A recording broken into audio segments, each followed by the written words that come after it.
ومن سيئات أعمالنا من يهده الله فلا مضل له ومن يضلل فلا هادي له ونشهد أن لا إله إلا الله وحده لا شريك له وأشهد أن محمدا عبده ورسوله أما بعد فأعوذ بالله السميع العليم من الشيطان الرجيم بسم الله الرحمن الرحيم والله يحب المطهرين صدق الله المولى العظيم وصدق بلغنا رسوله النبي الأمين المتين المبين الكريم ونحن على ذلك لمن الشاهدين والشاكرين والحمد لله رب العالمين. معزز سامعین، آئیے آیت مقدسہ کی توضیح کرنے سے قبل انتہائی محبت کے ساتھ ایک زبان و ایک خیال ہو کر سب سے پہلے گنبد خضرا میں آرام فرمانے والی آقا و مولا حضور کو نور شفیع یوم النصور صلی اللہ تعالیٰ علیہ وسلم کی بارگاہ بے کس پناہ میں جھوم جھوم کر درود پاک کا ہدیہ نشاور کریں اور پڑھیے بآواز بلند اللہم صلی علی سیدنا و مولانا محمد مادر الجود والکرم وآلہ بارک وسلم صلی علیہ صلاۃ و سلام علیک یا رسول اللہ صلی اللہ تعالیٰ علیہ وسلم. معزز سامعین، میں نے پچھلے جمعہ کو عرض کیا تھا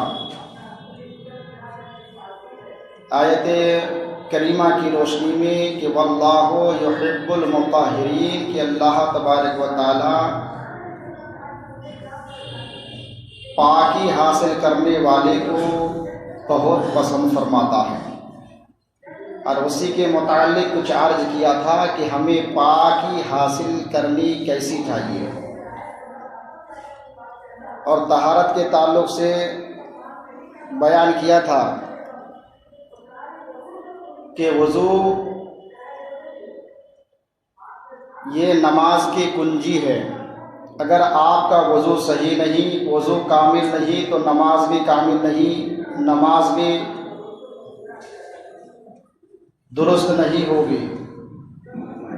وضو کا خیال ہمیں اس انداز میں رکھنا چاہیے کہ جس طریقے سے ایک کامل مسلمان رب کی بارگاہ میں آ کر کھڑے ہو کر کے اپنی نماز میں اپنے واجبات، فرائض، مستحبات و سنن کا خیال رکھتا ہے، اسی طریقے سے سنن مستحب اور فرائض کا خیال بھی ہمیں رکھنا ضروری ہے. کہ بتایا گیا تھا کہ وضو میں 4 چیزوں کا دھونا فرض ہے.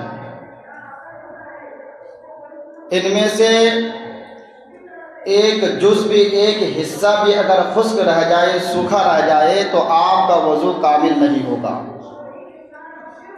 اگر آپ انگوٹھی پہنے ہوئے ہوں یا عورتیں اپنی ناک میں کیل ڈالے ہوئے ہوں تو وضو کرتے وقت ان سبوں کو حرکت دینا ضروری ہے.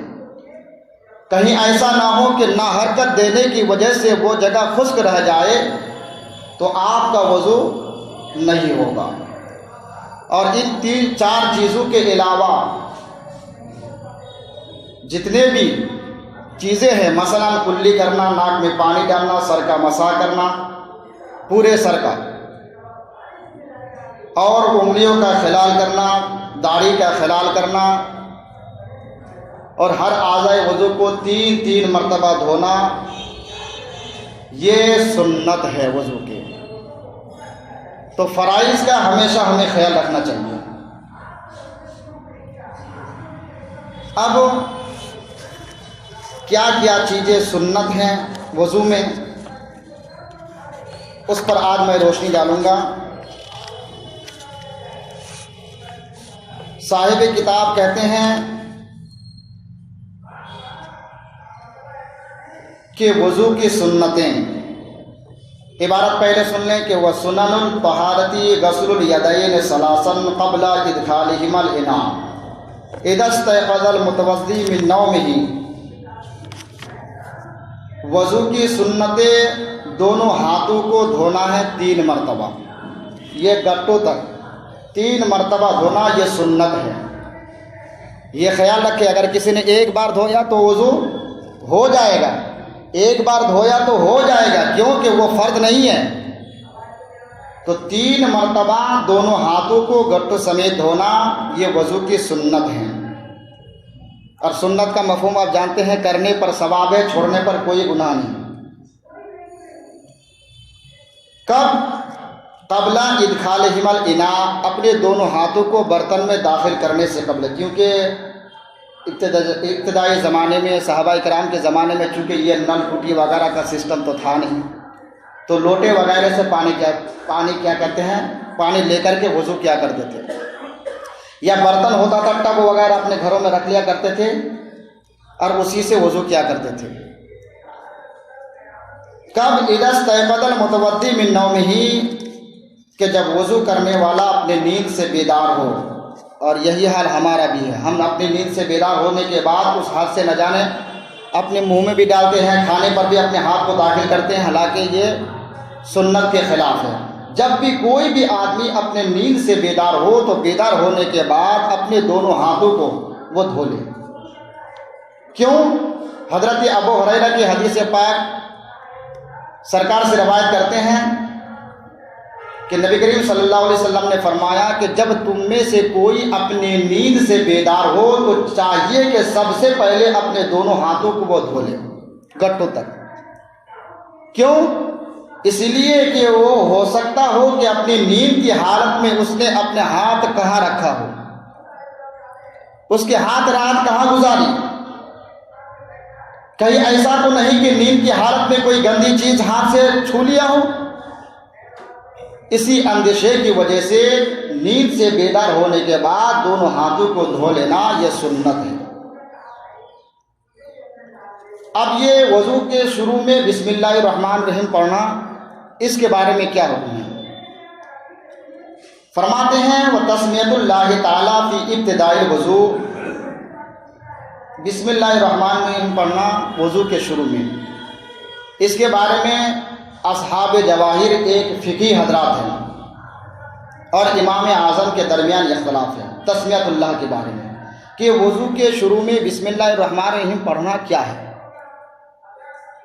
تو ہمارے نزدیک تو بسم اللہ الرحمن الرحیم پڑھنا یہ سنت ہے، لیکن اصحاب جواہر کہتے ہیں کہ بسم اللہ الرحمن الرحیم پڑھنا واجب ہے، ہمارے نزدیک نہیں۔ اور وہ دلیل یہ پیش کرتے ہیں کہ نبی کریم صلی اللہ علیہ وسلم کی حدیث پاک ہے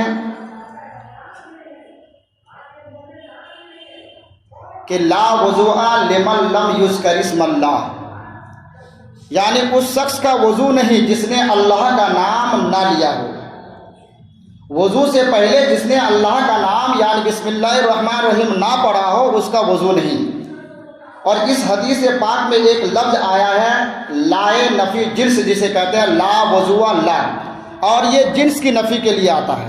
جیسے اردو میں ہم استعمال کرتے ہیں کہ گھر میں کوئی ہے تو کہتے ہیں کہ کوئی نہیں ہے، اس کا مطلب یہ ہے کہ انسان کے کوئی بھی افراد، چاہے وہ مرد ہو، چاہے بوڑھا ہو، چاہے بچہ ہو، چاہے کوئی بھی ہو، گھر خالی ہے، کوئی افراد نہیں ہے۔ اسی طریقے سے حدیث پاک کا مطلب وہ نکالتے ہیں کہ لا وضوء کوئی وضو نہیں، کس کا؟ جس شخص نے اللہ کا نام وضو کے شروع میں نہ لیا ہو، یعنی بسم اللہ الرحمن الرحیم نہ پڑھا ہو۔ اور احناف کہتے ہیں کہ نہیں، اس حدیث پاک کا مطلب یہ ہے کہ لا وضوء وہ اپنی جگہ پر مسلم ہے، کہ جس نے اللہ کا نام نہ لیا ہو کا مطلب یہ ہے کہ اس شخص کا وضو کامل نہیں ہے۔ محبت سے سبحان اللہ کہتے، یعنی یہاں فضیلت کی نفی ہے۔ اگر آپ وضو کرنے سے قبل بسم اللہ الرحمن الرحیم پڑھ لیں گے تو آپ کا وضو مکمل ہوگا، اور اگر نہیں پڑھیں گے تو ثواب میں کمی آئے گی۔ اس لیے کہ نبی کریم صلی اللہ تعالیٰ علیہ وسلم کا حدیث پاک ہے، نبی فرماتے ہیں کہ جس نے اپنے وضو کو بسم اللہ الرحمن الرحیم پڑھ کر کے شروع کیا تو گویا کہ اللہ تبارک و تعالیٰ اسے سر سے لے کر کے پیر تک تمام اعضاؤں کے دھونے کا ثواب عطا فرما دیتا ہے۔ گویا کہ اس نے سر سے لے کر کے پیر تک دھویا، اور جس نے بسم اللہ الرحمن الرحیم نہ پڑھ کر کے وضو کیا، بسم اللہ سے شروع نہ کیا، تو اس کا اعضاء صرف وہی پاک ہوگا جن اعضاء کو اس نے دھویا. یعنی اس کو صرف اپنے چہرے کے دھولنے کا، اپنے دونوں ہاتھوں کے دھولنے کا، مسح کرنے کا اور دونوں پیروں کے دھولنے کا صرف ثواب ملے گا. تو لہذا ہمارے نزدیک یہ ہے کہ بسم اللہ الرحمن الرحیم پڑھنا وضو کے شروع میں یہ سنت ہے. اور ویسے نبی کی حدیث پاک بھی ہے کہ کلو امر زیبان لم یبتا بسم اللہ فہو اخطا، ہر ذیشان والا کام، کوئی بھی کام کرنے سے پہلے بسم اللہ الرحمن الرحیم پڑھنا یہ نبی کی سنت ہے، اور ساتھ ہی ساتھ وہ کام کامل و اکمل ہوگا، وہ ادھورا نہیں رہے گا. تو لہذا اگر ہم بسم اللہ الرحمن الرحیم وضو کرنے سے پہلے پڑھ لیتے ہیں تو وضو مکمل ہوگا، اور حدیث پاک کی روشنی میں اسے سر سے لے کر کے پیر تک تمام بدن کے دھونے کا اسے ثواب عطا فرما دیا گیا. اب ایک لفظ آیا ہے مسواک کرنا وضو سے پہلے. یہ مسواک کرنا کیا ہے؟ تو مسواک کرنا یہ بھی سنت ہے، اور اصحاب ظواہر یہ کہتے ہیں کہ نہیں، مسواک کرنا واجب ہے. اور واجب کی دلیل یہ دیتے ہیں کہ نبی کریم صلی اللہ علیہ وسلم کی حدیث پاک ہے کہ السواک واجب وغسل الجمعۃ واجب علی کل مسلم. یعنی مسواک کرنا اور جمعہ کے دن غسل کرنا یہ واجب ہے ہر مسلمان کے لیے. اس حدیث پاک سے وہ استخراج کرتے ہیں تو مسواک کرنا وضو سے پہلے یہ واجب ہوا. اگر کسی نے، ان کے نزدیک اگر کسی نے بغیر مسواک کیے ہوئے وضو کیا تو اس کا وضو نہیں ہوگا، ترک واجب ہوگا، گنہگار ہوگا. جان بوجھ کر کے اگر چھوڑے گا تو وضو نہیں ہوگا. اور اگر بھول سے بسم اللہ الرحمن الرحیم پڑھنا چھوڑ دیا تو وضو اس کا ہو جائے گا. واجب کا مطلب یہ ہوتا، کیونکہ واجب جان بوجھ کر کے چھوڑنے پر اس کا وجود ختم ہو جاتا ہے. تو اگر آپ نے جان بوجھ کر کے مسواک کرنا بھول گیا، مسواک کرنا جان بوجھ کر کے بسم اللہ مسواک کرنا وضو میں چھوڑ دیا جان بوجھ کر کے، تو ان کے نزدیک وضو نہیں ہوگا. اور امام اعظم کہتے ہیں کہ وہ حدیث پاک کا مطلب کہ اس میں آخر میں اس حدیث پاک کو روایت کرنے میں ایک راویوں میں کمزوری ہے، جس کی وجہ سے اس حدیث پاک کے آخر میں لکھا ہوا ہے کہ اسنادہ واہن، یعنی اس کی سند کمزور ہے، یعنی اس حدیث پاک پر عمل کیا نہیں جائے گا. کیونکہ حدیث پاک کو روایت کرنے میں یہ ضروری ہے کہ سرکار سے جن جن لوگوں نے، جن جن صحابیوں نے روایت کی ہو وہ عادل تامت و ضبط ہونا چاہیے.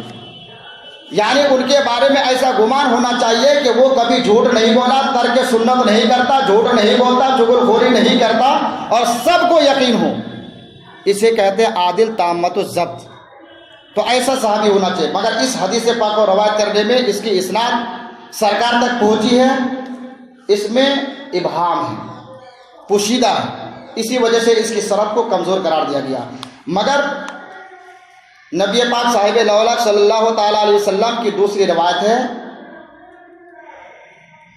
نیز حضرت عثمان غنی و حضرت مولا کائنات اور دیگر صحابہ کرام سے نبی کریم صلی اللہ علیہ وسلم کی وضو تفصیل کے ساتھ بیان کیا، لیکن اس میں مسواک کا ذکر نہیں کیا.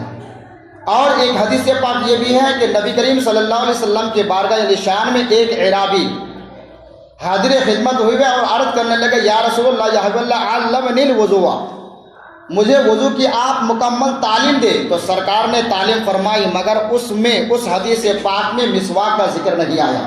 اگر مسواک کرنا واجب ہوتا یا فرض ہوتا تو ضرور سرکار بیان فرماتے. نیز صحابہ کرام بھی وضو کی تعلیم دیتے وقت اس کا ذکر ضرور کرتے. تو لہذا ہمارے نزدیک یہ ہوا کہ مسواک کرنا یہ سنت ہے. اور مسواک کے بارے میں بہت ساری فضیلتیں بھی آئی ہیں کہ نبی کریم صلی اللہ تعالیٰ علیہ وسلم کی یہ سنت بھی ہے۔ نیز مسواک کرنے سے منہ کی گندگی دور ہوتی ہے، نیز اللہ تبارک و تعالیٰ کی خوشنودی حاصل ہوتی ہے، اللہ تبارک و تعالیٰ پسند فرماتا ہے۔ اور ساتھ ہی ساتھ مولا کائنات علی مرتضیٰ سے ایک روایت ہے کہ نبی کریم صلی اللہ تعالیٰ علیہ وسلم ارشاد فرماتے ہیں لولا ان اشق علی امتی، اگر میری امت پر دشواری نہ ہوتی، اگر میری امت پر ساق نہ گزرتا تو میں ضرور ہر نماز سے پہلے وضو میں مسواک کرنے کو واجب قرار دیتا۔ سبحان اللہ، سبحان اللہ۔ لیکن کیونکہ میری ایک ایسی امت ہے کہ میں اپنی امت کے لیے مرتا ہوں، کہ میری امت تو کبھی گھر میں ہوتی ہے، کبھی تو میدانوں میں، کبھی صحراؤں میں، کبھی سفر میں،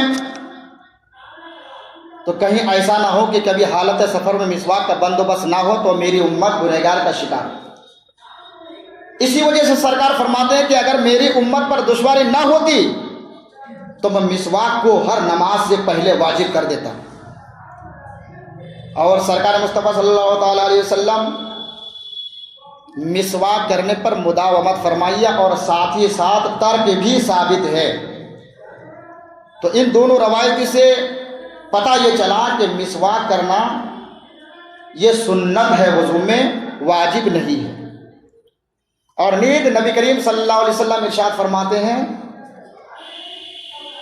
کہ مسواک کر کے جو نماز پڑھی جاتی ہے، مسواک کے ساتھ جو نماز پڑھی جاتی ہے، توجہ سے سنیں مسواک کی فضیلت۔ نبی فرماتے ہیں کہ جو نماز مسواک کے ساتھ پڑھی جاتی ہے تو ان 2 رکعتوں نماز کا ثواب 70 رکعت نماز کا ثواب عطا فرما دیتا ہے۔ اگر کوئی مسواک کر کے 2 رکعت نماز ادا کرتا ہے تو اس 2 رکعت کا ثواب 70 رکعت نماز کا ثواب عطا فرما دیتا ہے۔ اور دوسری روایت میں ہے کہ مسواک کے ساتھ جو نماز پڑھی جاتی ہے تو وہ 2 رکعت 70 گنا کا ثواب اسے عطا فرما دیا جاتا ہے، 70 گنا زیادہ ثواب عطا فرما دیا جاتا ہے۔ یہ مسواک کی فضیلت ہے۔ بہرحال مسواک کرنا ہمارے نزدیک سنت ہے۔ اگر آپ کے پاس مسواک نہیں ہے تو اپنی انگلی سے کام چلا لیں، کیونکہ سرکار مصطفیٰ صلی اللہ تعالیٰ علیہ وسلم سے ترک مسواک بھی ثابت ہے کہ کہیں سفر میں سرکار نے اپنی انگلی سے بھی کام چلا لیا، لیکن سرکار ہمیشہ مداومت طور پر مسواک کے ساتھ ہی آپ وضو کیا کرتے تھے۔ اس کے بعد ہے والمضمضۃ والاستنشاق، کلی کرنا اور ناک میں پانی ڈالنا، یہ بھی ہمارے نزدیک سنت ہے، کلی کرنا اور ناک میں پانی ڈالنا۔ اس کے بارے میں 3 مذہب ہیں، مثلا امام شافعی رحمۃ اللہ علیہ اور امام مالک، ان دونوں حضرات کا کہنا یہ ہے کہ کلی کرنا اور ناک میں پانی ڈالنا یہ وضو میں سنت ہے، اور غسل میں بھی سنت ہے، وضو و غسل دونوں میں سنت قرار دیتے ہیں۔ اور امام احمد بن حنبل یہ وضو اور غسل میں کلی کرنا اور ناک میں پانی ڈالنا واجب قرار دیتے ہیں، اور ہمارے امام اعظم ابو حنیفہ رضی اللہ تعالی عنہ فرماتے ہیں کہ وضو میں کلی کرنا اور ناک میں پانی ڈالنا یہ سنت ہے، اور غسل میں کلی کرنا اور ناک میں پانی ڈالنا یہ فرض ہے۔ اس کے بعد کانوں کا مسح کرنا، ومسح الاذنین وتخلیل اللحیہ، دونوں کانوں کا مسح کرنا اور داڑھی کا خلال کرنا، والاصابع اور انگلیوں کا خلال کرنا، وتقریر الغسل الی الثلاث، اور 3 مرتبہ ہر اعضائے وضو کو دھونا، یہ بھی سنت ہے۔ تو مسح کرنا کانوں کا، اس کے بارے میں 2 روایتیں ہیں کہ کان کا جو مسح کیا جائے گا تو الگ سے پانی لیا جائے گا یا سر ہی کے پانی سے مسح کیا جائے گا۔ تو اصحاب ظواہر کہتے ہیں یا دیگر ائمہ حضرات مثلا امام شافعی، امام مالک، امام احمد بن حنبل، ان تینوں حضرات کا کہنا یہ ہے کہ نیا پانی لیا جائے گا، یعنی آپ نے سر کا مسح کیا، مسح کرنے کے بعد پھر تھوڑا سا پانی لے کر کے ہاتھ صاف کرنے کے بعد تب کانوں کا مسح کیا جائے گا۔ مگر میرے امام فرماتے کہ نہیں، الگ سے پانی لینے کی کوئی ضرورت نہیں ہے، نیا پانی لینے کی کوئی حاجت نہیں ہے، سر ہی کے پانی سے کانوں کا مسح بھی کیا جائے گا۔ اور مسح کرنے کا طریقہ آپ کو معلوم ہے کہ مسح دو طریقے کا کیا جاتا ہے۔ ایک تو یہ کہ جس طریقے سے عموماً آپ کرتے ہیں کہ اپنے دونوں ہاتھوں کے تین تین انگلیاں ملا لیں اور انگلیوں کو اور ہتھیلیوں کو چھوڑ دیں، صرف بال اگنے کی جگہ سے لے کر کے پچھلے حصے تک اس طریقے سے لے آئیں، اور اس کے بعد جب واپس آئیں گے تو ہتھیلی لگے گی، انگلی کے پر نہیں لگیں گے، انگلی نہیں لگائیں، واپس لے آئے۔ اس کے بعد یہ انگلی بستی ہے، اس انگلی کو کان میں داخل کریں، اور کان میں داخل کرنے کے بعد چاروں طرف گھمائیں۔ اس کے بعد یہ انگوٹھا بچا رہتا ہے، یہ انگوٹھا کو کان کے اوپر والے حصے پر لگائیں۔ اس کے بعد ہاتھ کا اوپر والا حصہ باقی رہتا ہے، اس کے بعد اس کو پیچھے سے گردن کا مسح کر لیں۔ ایک بار مسح کرنا ہے، 3 بار مسح کرنا نہیں ہے۔ اور دوسرا طریقہ یہ ہے کہ آپ ان دونوں انگلیوں کو چھوڑ کر کے ہتھیلی انگلی کو لے کر کے ایک ساتھ بال جمنے کی جگہ سے لے کر کے ایک ساتھ لے آیا، پورے سر کا مسح کریں، اور اس کے بعد کان میں انگلی داخل کر کے پھر انگوٹھے کو کان کے اوپر والے حصہ اور ہتھیلی کے اوپر والے حصے کو گردن کا مسح کریں۔ یہ 2 طریقہ ہے، لیکن صحیح طریقہ کیا ہے؟ صحیح طریقہ، افضل طریقہ یہ ہے جو پہلے مرتبہ بتایا گیا کہ تینوں انگلیوں کے دونوں ہاتھوں کے تین تین انگلیوں کو ملا کر کے صرف انگلیوں کا پہلے مسح کریں، اس کے بعد آتے وقت ادھر سے ہتھیلیوں سے لے، اور اس کے بعد کان میں جتنے شہادت کے انگلی داخل کر کے اس کے کان کے اوپر والے حصے کو انگوٹھا سے، اس کے بعد ہتھیلی کے اوپر والے حصے سے گردن کا مسح کریں۔ یہ افضل طریقہ ہے۔ اگر وہ آپ ایک ساتھ کرتے ہیں تب بھی صحیح ہے، لیکن ہمارے یہاں مسح کرنا چوتھائی سر کا یہ فرض ہے وضو میں، اور پورے سر کا مسح کرنا یہ سنت ہے۔ یہ چیزیں وضو میں سنتیں تھی، کلی کرنا، ناک میں پانی ڈالنا، بسم اللہ الرحمن الرحیم کا پڑھنا، کانوں کا مسح کرنا، داڑھی کا خلال کرنا، انگلیوں کا خلال کرنا، اور ہر اعضائے وضو کو 3 مرتبہ دھونا، یہ وضو کی سنتیں ہیں۔ اور ایک ہے مستحب۔ مستحب کیا ہے؟ مستحب یہ ہے وَيَسْتَحِبُّ لِلْمُتَوَضِّئِ أَن يَنْوِيَ الطَّهَارَةَ وَيَسْتَوْعِبَ رَأْسَهُ بِالْمَسْحِ۔ وضو کرنے والے کے لیے مستحب یہ ہے کہ وہ سب سے پہلے طہارت کی نیت کرے۔ تو نیت کرنا وضو میں یہ مستحب ہے کہ اگر آپ وضو کرتے ہیں تو وضو سے پہلے نیت آپ کر لیں، یہ ہمارے نزدیک مستحب ہے۔ اور امام شافعی وغیرہ کہتے ہیں کہ نیت کرنا یہ فرض ہے، اور دلیل میں یہ پیش کرتے ہیں، نبی پاک صلی اللہ علیہ وسلم کا حدیث پاک ہے، انما الاعمال بالنیات، اعمال کا دار و مدار نیت پر ہے۔ اور آپ نے وضو کرتے وقت نیت ہی نہیں کی تو گویا کہ آپ کا کام مکمل ہی نہیں ہوگا۔ بہرحال یہ امام شافعی کے نزدیک، ہمارے نزدیک نیت کرنا یہ مستحب ہے۔ اگر آپ نیت کرتے ہیں وضو سے پہلے تو اچھا ہے، ثواب ملے گا، اور اگر نہیں کرتے ہیں تو آپ کا وضو ہو جائے گا لیکن ثواب میں کمی آئے گی۔ وَيَسْتَعِبُ رَأْسَهُ بِالْمَسْحِ، اور اپنے پورے سر کا مسح کرنا، کیونکہ چوتھائی سر کا مسح کرنا فرض ہے، اور اگر آپ پورے سر کا مسح کرتے ہیں تو یہ مستحب ہے۔ وَيُرَتِّبُ الْوُضُوءَ، اور وضو کو ترتیب وار کرے۔ فَيَبْدَأُ، شروع کرے، بِمَا بَدَأَ اللَّهُ تَعَالَى بِذِكْرِهِ، جیسا کہ اللہ تبارک و تعالیٰ نے شروع کیا ہے اپنے ذکر سے، یعنی اعضائے وضو کو جب آپ وضو کریں گے تو وضو میں ترتیب یہ سنت ہے۔ ترتیب کا مطلب جس طریقے سے اللہ تبارک و تعالیٰ نے فرمایا ہے، اذا قمتم الی الصلاۃ فاغسلوا وجوہکم، وضو کرنے سے پہلے سب سے پہلے آپ کو چہرے کا دھلنا ہے، وایدیکم الی المرافق، اس کے بعد دونوں ہتھیلیوں کو دونوں ہاتھوں کو دھلنا ہے، وَامْسَحُوا بِرُؤُوسِكُمْ، پھر اپنے سر کا مسح کرنا ہے، اس کے بعد پیر کو دھونا ہے۔ یعنی اللہ نے فرمایا کہ وضو میں جو اعضائے دھوئے جاتے ہیں تو سب سے پہلے چہرہ، اس کے بعد دونوں ہاتھوں کو، اس کے بعد سر کا مسح، اس کے بعد پیر۔ اگر کسی نے اس کے برخلاف کر دیا، مثلا پہلے کسی نے دونوں ہاتھوں کو دھویا، اس کے بعد سر کا مسح کیا، اس کے بعد پیروں کو دھویا، تو وضو ہوگا کہ نہیں ہوگا؟ وضو ہو جائے گا، کیونکہ ترتیب یہ ہمارے نزدیک یہ فرض یا واجب نہیں ہے بلکہ مستحب ہے۔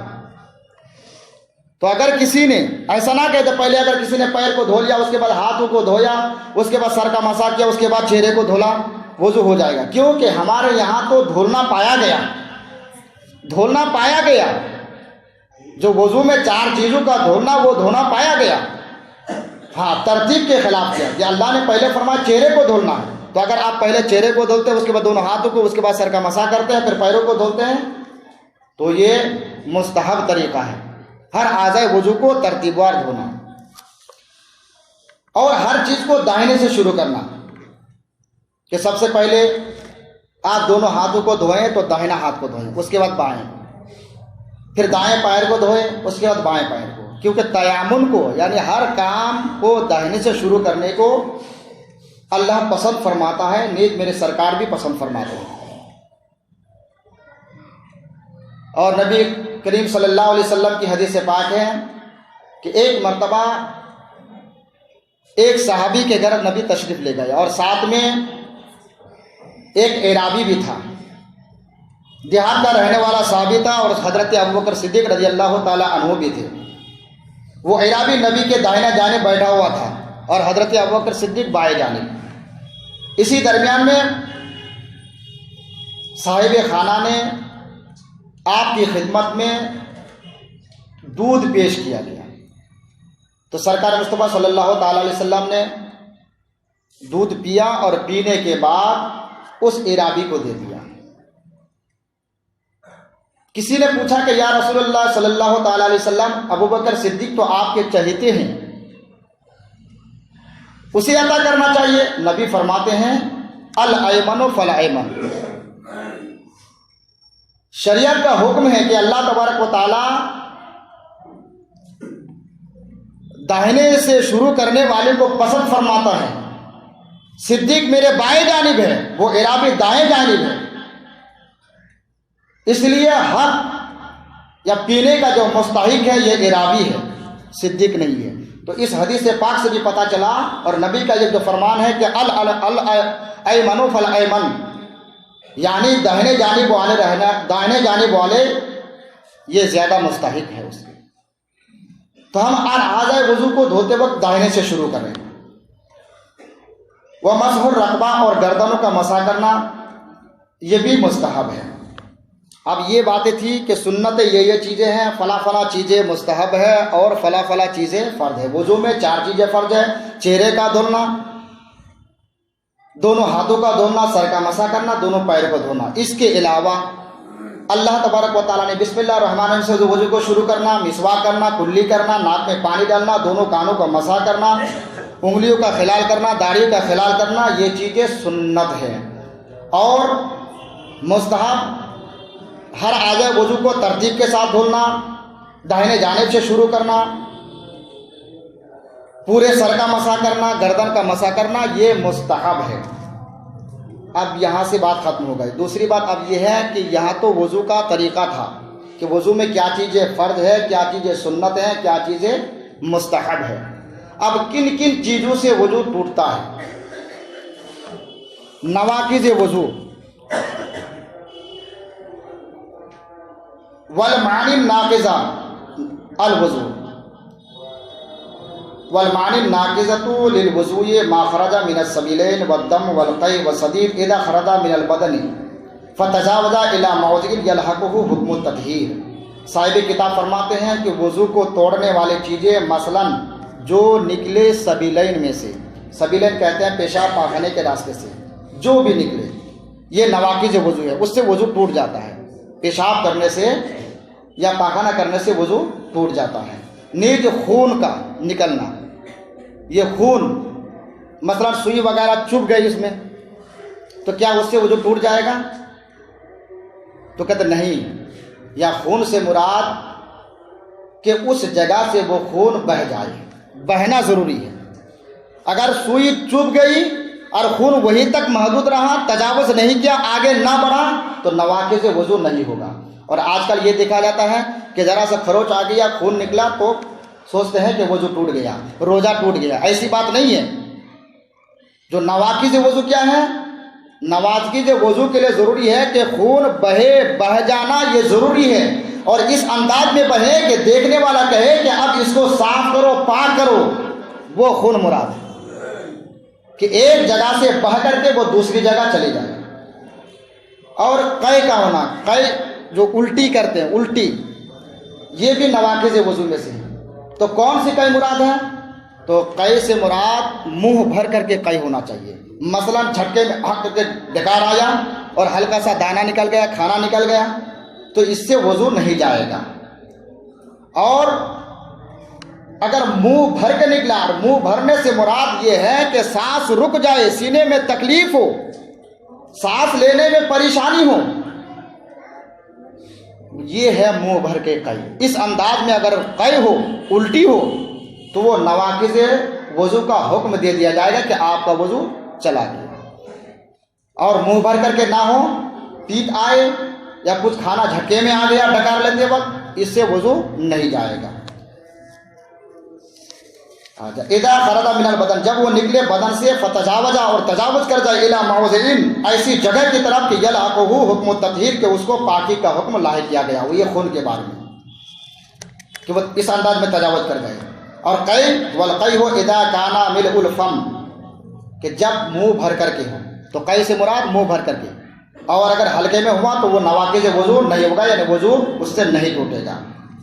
اور نیند، آج کل تراویح کی نماز میں بالخصوص جب مقتدی کھڑے ہو جاتے ہیں، امام اپنی قرات میں مصروف رہتے ہیں، سنتے اچانک مقتدی کو نیند آ جاتی ہے، تو کیا نماز کی حالت میں یا رکوع کی حالت میں یا سجود کی حالت میں یا قعدہ کی حالت میں اگر سو گیا تو اس سے وضو جائے گا کہ نہیں جائے گا؟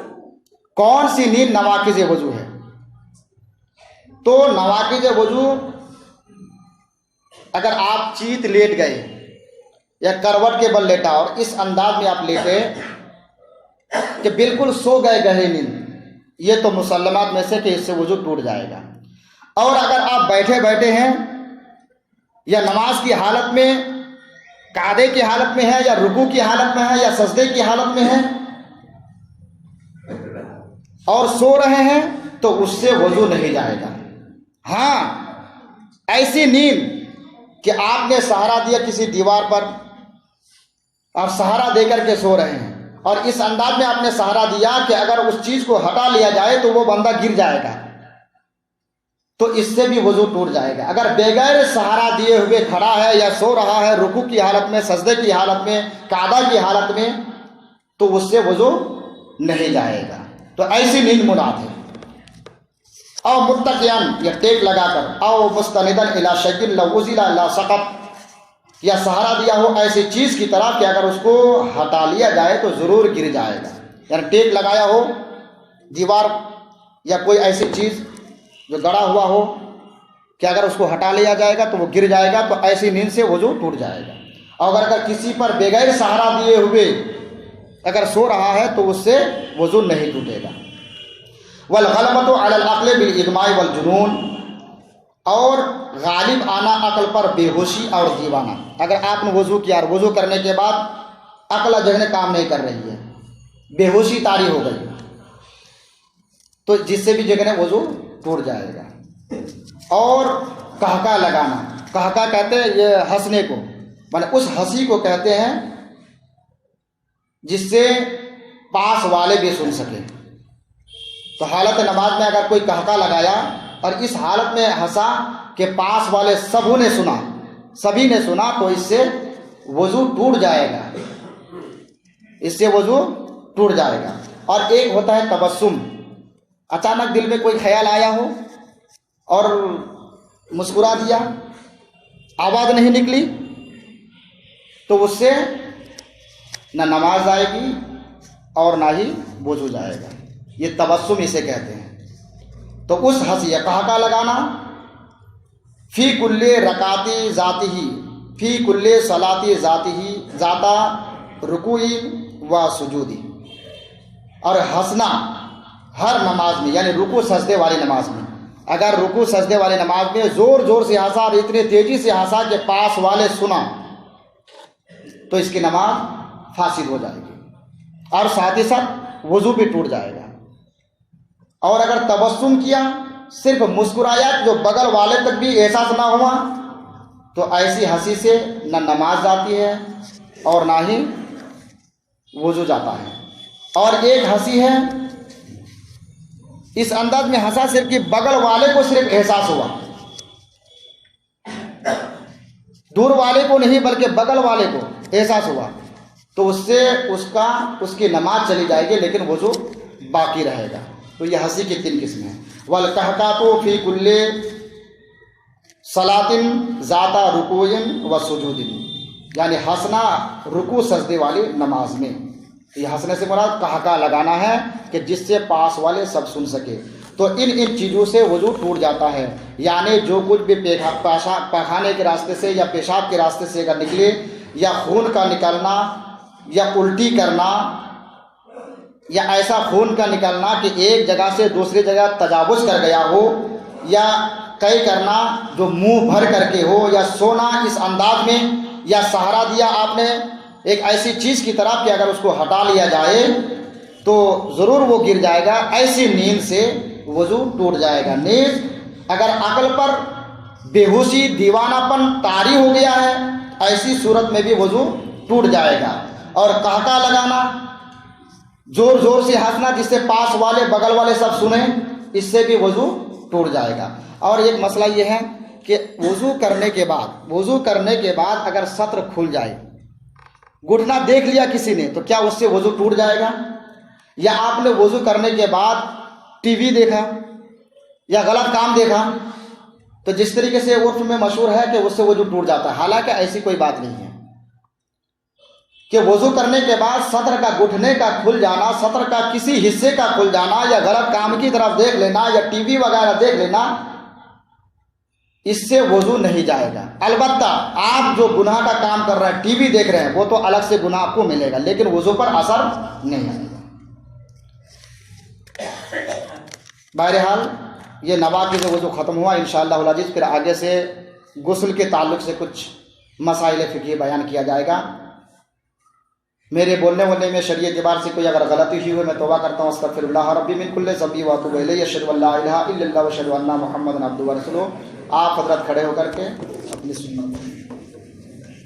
من شرور انفسنا ومن سیئات اعمالنا، من يهده الله فلا مضل له ومن يضلل فلا هادي له، ونشهد ان لا اله الا الله وحده لا شريك له، واشهد ان محمدا عبده ورسوله، اما بعد فاعوذ بالله السميع العليم من الشيطان الرجيم، بسم الله الرحمن الرحيم، والله يحب المطهرين، صدق الله المولى العظيم وصدق بلغنا رسوله النبي الامين المتين المبين الكريم، ونحن على ذلك لمن الشاهدين والشاكرين، والحمد لله رب العالمين۔ معزز سامعین